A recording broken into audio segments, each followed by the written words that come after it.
All right, we're going to read from Desire of Ages, Chapter 3, The Fullness of Time. When the fullness of time was come, God sent forth his Son to redeem them that were under the law, that we might receive the adoption of sons. The Savior's coming was foretold in Eden. When Adam and Eve first heard the promise, they looked for its speedy fulfillment. They joyfully welcomed their firstborn son, hoping that he might be the deliverer. But the fulfillment of the promise tarried. Those who first received it died without the sight. From the days of Enoch, the promise was repeated through patriarchs and prophets, keeping alive the hope of his appearing. And yet he came not. The prophecy of Daniel revealed the time of his advent, but not all rightly interpreted the message. Century after century passed away, but the voices of the prophets ceased. The hand of the oppressor was heavy upon Israel, and many were ready to exclaim, "The days are prolonged, and every vision faileth." But like the stars in the vast circuit of their appointed path, God's purposes know no haste and no delay. Through the symbols of the great darkness and the smoking furnace, God had revealed to Abraham the bondage of Israel in Egypt, and had declared that the time of their sojourning should be 400 years. Afterward, he said, shall they come out with great substance. Against that word, all the power of Pharaoh's proud empire battled in vain. On the selfsame day, appointed in the divine promise, it came to pass that all the hosts of the Lord went out from the land of Egypt. So in heaven's council the hour for the coming of Christ had been determined.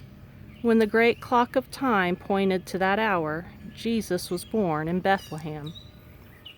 When the fullness of the time was come, God sent forth his Son. Providence had directed the movements of nations and the tide of human impulse and influence until the world was ripe for the coming of the Deliverer. The nations were united under one government. One language was widely spoken and was everywhere recognized as the language of literature. From all lands the Jews of the dispersion gathered to Jerusalem to the annual feasts. As these returned to the places of their sojourn, they could spread throughout the world the tidings of the Messiah's coming. At this time, the systems of heathenism were losing their hold upon the people. Men were weary of pageant and fable. They longed for a religion that could satisfy the heart. While the light of truth seemed to have departed from among men, there were souls who were looking for light and who were filled with perplexity and sorrow. They were thirsting for a knowledge of the living God, for some assurance of a life beyond the grave. As the Jews had departed from God, faith had grown dim, and hope had well nigh ceased to illuminate the future. The words of the prophets were uncomprehended. To the masses of the people, death was a dread mystery. Beyond was uncertainty and gloom. It was not alone the wailing of the mothers of Bethlehem, but the cry from the great heart of humanity that was borne to the prophet across the centuries. The voice heard in Ramah, lamentation and weeping and great mourning, Rachel weeping for her children and would not be comforted because they are not. In the region and shadow of death men sat unsolaced. With longing eyes they looked for the coming of the Deliverer, when the darkness should be dispelled and the mystery of the future should be made plain. Outside of the Jewish nation there were men who foretold the appearance of a divine instructor. These men were seeking for truth, and to them the spirit of inspiration was imparted. One after another, like the stars in the darkened heavens, such teachers had arisen. Their words of prophecy had kindled hope in the hearts of thousands of the Gentile world. For hundreds of years the scriptures had been translated into the Greek language, then widely spoken throughout the Roman Empire. The Jews were scattered everywhere, and their expectation of the Messiah's coming was to some extent shared by the Gentiles. Among those whom the Jews styled heathen were men who had a better understanding of the scripture prophecies concerning the Messiah than had the teachers in Israel. There were some who hoped for his coming as a deliverer from sin. Philosophers endeavored to study into the mystery of the Hebrew economy, but the bigotry of the Jews hindered the spread of the light. Intent of maintaining the separation between themselves and other nations, they were unwilling to impart the knowledge they still possessed concerning the symbolic service. The true interpreter must come. The one whom all these types prefigured must explain their significance. Through nature, through types and symbols, through patriarchs and prophets, God had spoken to the world. Lessons must be given to humanity in the language of humanity.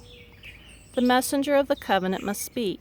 His voice must be heard in his own temple. Christ must come to utter words which should be clearly and definitely understood. He, the author of truth, must separate truth from the chaff of man's utterance, which had made it of no effect. The principles of God's government and the plan of redemption must be clearly defined. The lessons of the Old Testament must be fully set before men. Among the Jews there were yet steadfast souls, descendants of that holy line through whom a knowledge of God had been preserved. These still looked for the hope of the promise made unto the fathers. They strengthened their faith by dwelling upon the assurance given through Moses. A prophet shall the Lord your God raise up unto you of your brethren. Like unto me, him shall ye hear in all things whatsoever he shall say unto you. Again, they read how the Lord would anoint one to preach good tidings unto the meek, to bind up the brokenhearted, to proclaim liberty to the captives, and to declare the acceptable year of the Lord. They read how he would set judgment in the earth, and how the isles should wait for his law, how the Gentiles should come to his light, and kings to the brightness of his rising. The dying words of Jacob filled them with hope. The scepter shall not depart from Judah, nor a lawgiver from between his feet, until Shiloh come. The waning power of Israel testified that the Messiah's coming was at hand. The prophecy of Daniel pictured the glory of his reign over an empire which should succeed all earthly kingdoms. And said the prophet, "It shall stand forever." While few understood the nature of Christ's mission, there was a widespread expectation of a mighty prince who should establish his kingdom in Israel, and who should come as a deliverer to the nations. The fullness of time had come. Humanity, becoming more degraded through ages of transgression, called for the coming of the Redeemer. Satan had been working to make the gulf deep and impassable between earth and heaven. By his falsehoods he had emboldened men in sin. It was his purpose to wear out the forbearance of God and to extinguish his love for man, so that he would abandon the world to satanic jurisdiction. Satan was seeking to shut out from men a knowledge of God, to turn their attention from the temple of God and to establish his own kingdom. His strife for supremacy had seemed to be almost wholly successful. It is true that in every generation God has his agencies. Even among the heathen there were men through whom Christ was working to uplift the people from their sin and degradation. But these men were despised and hated. Many of them suffered a violent death. The dark shadow that Satan had cast over the world grew deeper and deeper. Through heathenism, Satan had for ages turned men away from God, but he won his great triumph in perverting the faith of Israel. By contemplating and worshiping their own conceptions, the heathen had lost a knowledge of God and had become more and more corrupt. So it was with Israel. The principle that man can save himself by his own works lay at the foundation of every heathen religion. It had now become the principle of the Jewish religion. Satan had implanted this principle. Wherever it is held, men have no barrier against sin. The message of salvation is communicated to men through human agencies, but the Jews had sought to make a monopoly of the truth, which is eternal life.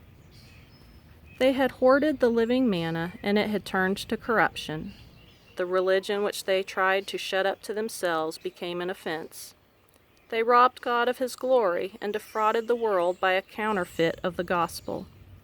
They had refused to surrender themselves to God for the salvation of the world, and they became agents of Satan for its destruction. The people whom God had called to be the pillar and ground of the truth had become representatives of Satan. They were doing the work that he desired them to do, taking a course to misrepresent the character of God, and cause the world to look upon him as a tyrant. The very priests who ministered in the temple had lost sight of the significance of the service they performed. They had ceased to look beyond the symbol to the things signified. In presenting the sacrificial offerings, they were as actors in a play. The ordinances which God himself had appointed were made the means of blinding the mind and hardening the heart. God could do no more for man through these channels. The whole system must be swept away. The deception of sin had reached its height. All the agencies for depraving the souls of men had been put in operation. The Son of God, looking upon the world, beheld suffering and misery. With pity he saw how men had become victims of satanic cruelty. He looked with compassion upon those who were being corrupted, murdered, and lost. They had chosen a ruler who chained them to his car as captives. Bewildered and deceived, they were moving on in gloomy procession toward eternal ruin, to death in which is no hope of life, toward night to which comes no morning. Satanic agencies were incorporated with men. The bodies of human beings, made for the dwelling place of God, had become the habitation of demons. The senses, the nerves, the passions, the organs of men were worked by supernatural agencies in the indulgence of the vilest lusts. The very stamp of demons was impressed upon the countenances of men. Human faces reflected the expression of the legions of evil with which they were possessed. Such was the prospect upon which the world's Redeemer looked. What a spectacle for infinite purity to behold! Sin had become a science, and vice was consecrated as part of religion. Rebellion had struck its roots deep in the heart, and the hostility of man was most violent against heaven. It was demonstrated before the universe that, apart from God, humanity could not be uplifted. A new element of life and power must be imparted by him who made the world. With intense interest, the unfallen worlds had watched to see Jehovah arise and sweep away the inhabitants of the earth. And if God should do this, Satan was ready to carry out his plan for securing to himself the allegiance of heavenly beings. He had declared that the principles of God's government make forgiveness impossible. Had the world been destroyed, he would have claimed that his accusations were proved true. He was ready to cast blame upon God and to spread his rebellion to the worlds above. But instead of destroying the world, God sent his Son to save it. Though corruption and defiance might be seen in every part of the alien province, a way for its recovery was provided. At the very crisis when Satan seemed about to triumph, the Son of God came with the embassage of divine grace. Through every age, through every hour, the love of God had been exercised toward the fallen race. Notwithstanding the perversity of men, the signals of mercy had been continually exhibited. And when the fullness of the time had come, the deity was glorified by pouring upon the world a flood of healing grace that was never to be obstructed or withdrawn till the plan of salvation should be fulfilled. Satan was exulting that he had succeeded in debasing the image of God in humanity. Then Jesus came to restore in man the image of his Maker. None but Christ can fashion anew the character that has been ruined by sin. He came to expel the demons that had controlled the will. He came to lift us up from the dust, to reshape the marred character after the pattern of his divine character, and to make it beautiful with his own glory.